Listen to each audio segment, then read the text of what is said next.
At dahil nag-request ang aking lalaki na magluluto daw ako ng bangus, dali-dali ko na ring inandar ang aming Montero ay charot pala, yung aming motor para bumili sa talipapa ng aking iluluto na bangus. Isang piraso lang pala ang aking binili na nagkakahalaga ng 96 pesos. Pagkadating ko nga dito sa aming bahay, dali-dali ko na ring kinaliskisan ang bangus dahil babaunan ko pa ang aking lalaki sa kanyang trabaho. So balik ulit tayo sa bangus na aking kinakaliskisan mga kakabsat. Bininat-binat ko nga pala ito para daw magkaayos-ayos ang kanyang mga tinik.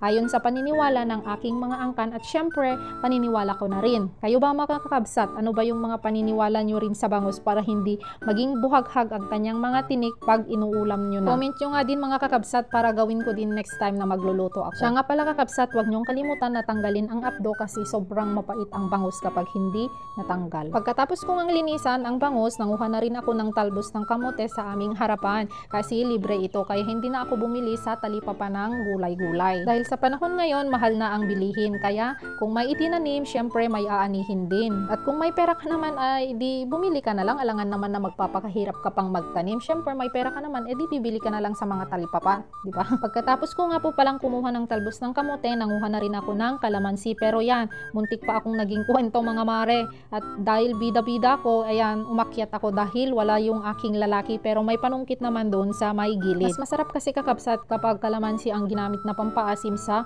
bangus instead na yung mga suka or yung mga sinigang. At siya nga pala mga kakabsat, nanguha rin ako ng 3 pirasong talong para sa karagdagang gulay ng aking ilulutong bangus. At dahil handa na ako sa pagluluto, isinalansan ko na ang bangus sa isang kaserola. Dinagyan ko na ito ng sibuyas, luya, at syempre huwag kalimutan ang kalamansi.